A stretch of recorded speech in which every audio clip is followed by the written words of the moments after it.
Bonsoir à tous, ravi de vous retrouver comme chaque soir en direct sur KTV. Nous sommes le mardi 16 février et à la une de ce journal, le préfet et le maire de Dzaoudzi l'Abattoir ont signé ce jour la première convention de délégation de la distribution des bons alimentaires financée par l'État. Une initiative qui vise à lutter contre les fragilités nouvelles nées de la crise sanitaire.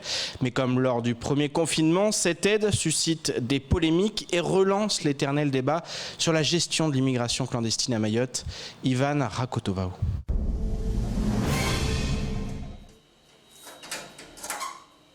Comme chaque jour, Ali ouvre sa petite épicerie sur les hauteurs de Veibé. Sans emploi, il tente de faire marcher ce petit commerce, mais avec le confinement et des revenus très limités, difficile pour lui de subvenir aux besoins de sa famille. On vit le jour, tout simplement. Parce qu'avec le confinement, avec toutes les maladies qui nous barrent par-ci, par-là, donc on vit seulement, généralement avec les produits de la campagne.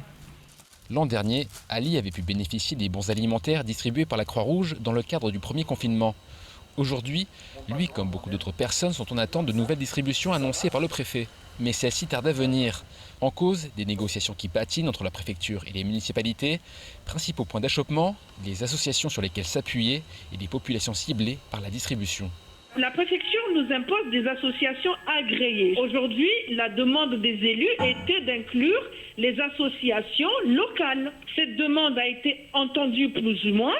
Aujourd'hui, on est sur la cible. La préfecture nous demandait d'écarter les personnes qui toucheraient déjà les aides sociales. Alors que pour nous, déjà, c'est notre public. Donc aujourd'hui, concrètement, on nous demande de faire quoi? Si on doit exclure notre public, concrètement, quelle est la demande est clairement posée de la préfecture?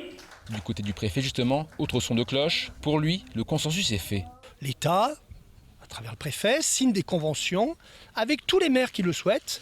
Et demain, l'État signera une convention avec l'Union départementale des CCAS pour que l'Union départementale des CCAS joue son rôle, parce que l'Union départementale a un rôle à jouer, et puis soutenir les maires dans leur mission de distribution de bons alimentaires, non pas pour les étrangers, mais pour les individus, les hommes, les femmes et les enfants qui sont en difficulté aujourd'hui du fait de la crise sanitaire. Ali et toutes les personnes dans le besoin recevront-ils bientôt les bons alimentaires ? Le préfet annonce en tout cas que les distributions seront mises en place rapidement après les signatures des conventions avec les maires. Il annonce d'ailleurs la signature de la première convention ce jour avec la mairie de Dzaoudzi l'Abattoir. Et parmi les plus fervents détracteurs de cette aide humanitaire, on retrouve le collectif des citoyens de Mayotte. Estelle Youssoufa s'insurge contre ce qu'elle considère comme des cadeaux faits à ceux qui chaque jour arrivent illégalement sur l'île.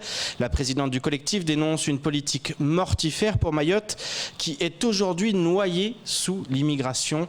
On l'écoute lors de la matinale de Kouessi.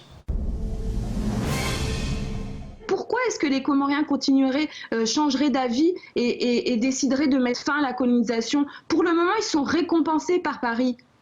Pour le moment, on a un préfet qui met en place des aides alimentaires pour aller financer l'aide alimentaire dans les bidonvilles. Et on l'a soulevé. Ce matin, le collectif a mis la main sur les documents d'aide. Et cette aide humanitaire, qui est une aide aux plus démunis, une aide européenne, normalement se fait sans condition. Sans condition. Et ben le contrat que propose la préfecture aux maires, à Mlésie et à la Croix-Rouge exclut tous les bénéficiaires des aides sociales. Ça veut dire qu'on exclut les Français de cette aide. Ça veut dire qu'on destine uniquement cette aide humanitaire, cette aide alimentaire, on la destine uniquement aux Comoriens. Donc expliquez-moi comment est-ce que vous avez la préfecture de Mayotte qui finance et qui aide à aller alimenter les gens qui sont dans les bidonvilles. Nous, on l'a dit, on le répète, les bidonvilles ont vocation à être détruits complètement et les personnes qui sont en situation irrégulière doivent être expulsées définitivement de Mayotte. Et le préfet était à Combagny en début d'après-midi pour signer avec l'ARS et l'association Mlési Mahorais la convention médiateur santé. Cette signature acte la mise en place sur le terrain de jeunes médiateurs qui auront pour mission de sensibiliser au plus près la population sur l'importance du respect du confinement et des gestes barrières face au Covid.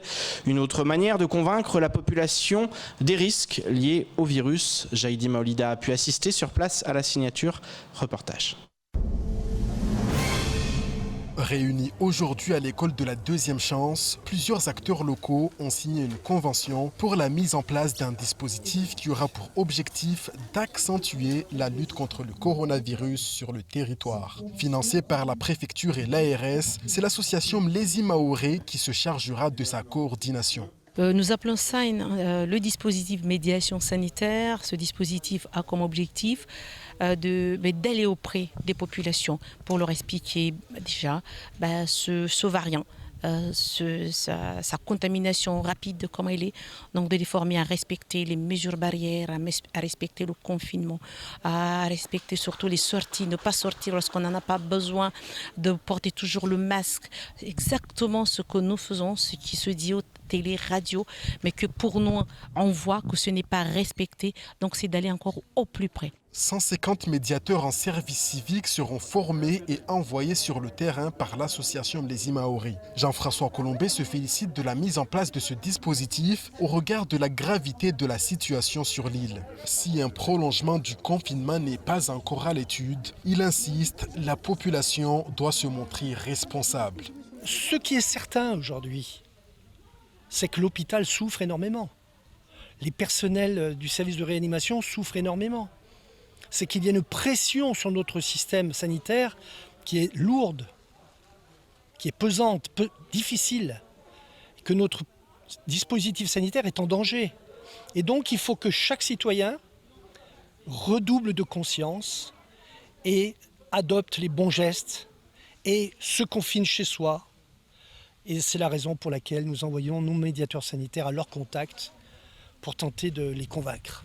Durant sa prise de parole, le préfet n'aura cessé de répéter qu'il ne capitulera pas face à la propagation du virus. Pour rappel, 3 personnes supplémentaires ont succombé du Covid sur le département, portant le total à 80 décès depuis le début de l'épidémie.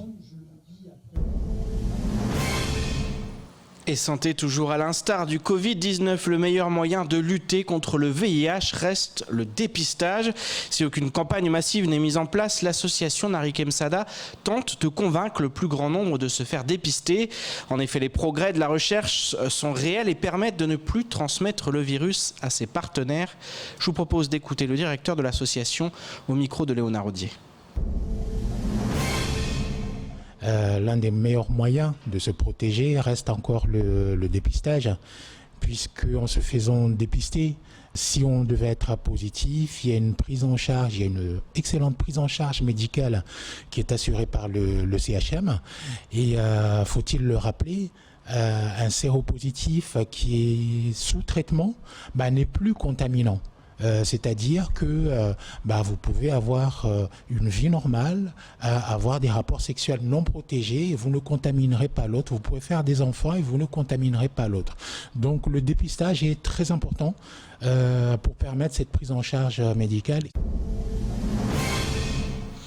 Et place maintenant au reste de l'actualité locale avec notamment une opération de destruction de Casantol à Dzumoni ou encore la promotion 2021 du service national universel. Au montage, Leslie Vimenet.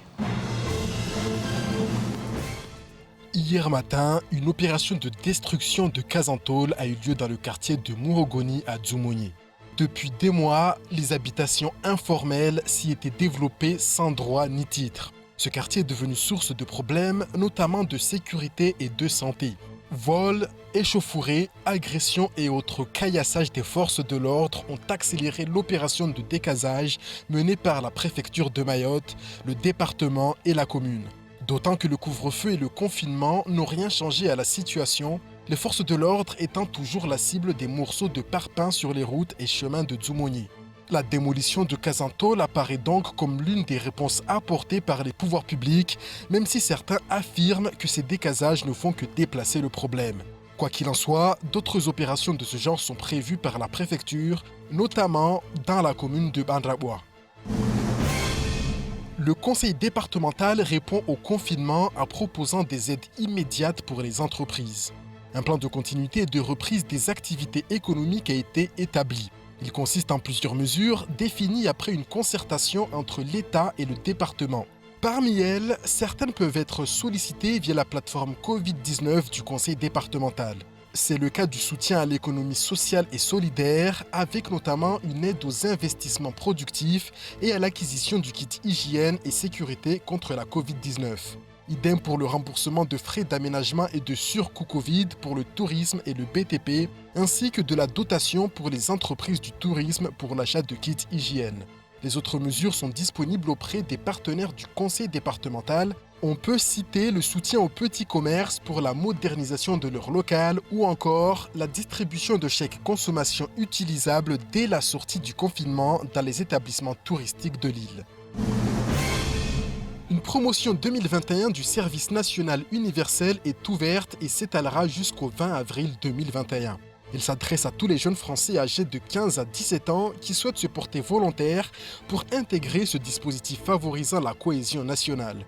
Le SNU se décline en 3 phases. D'abord, un séjour de cohésion de 2 semaines du 21 juin au 2 juillet 2021. Il vise à transmettre un socle républicain fondé sur la vie collective, la responsabilité et l'esprit de défense. Ce séjour prend corps au lycée de Tsararano, l'année qui suit la classe de 3e. À l'issue, le jeune doit réaliser une mission d'intérêt général visant à développer une culture de l'engagement et à favoriser l'insertion des volontaires dans la société. Les jeunes volontaires choisissent la structure qu'ils souhaitent aider pour une durée allant de 84 heures à 12 jours. La 3e étape correspond à la possibilité d'un engagement volontaire d'au moins 3 mois en tant que service civique, cadet de la gendarmerie ou encore jeune sapeur-pompier. A noter que cette phase n'est pas obligatoire, contrairement aux 2 précédentes. Et c'est ainsi que s'achève cette édition. Merci de nous rester fidèles sur KTV. Je vous donne rendez-vous demain dès 19h pour tout connaître de l'actualité locale. Excellente soirée sur Kwezi.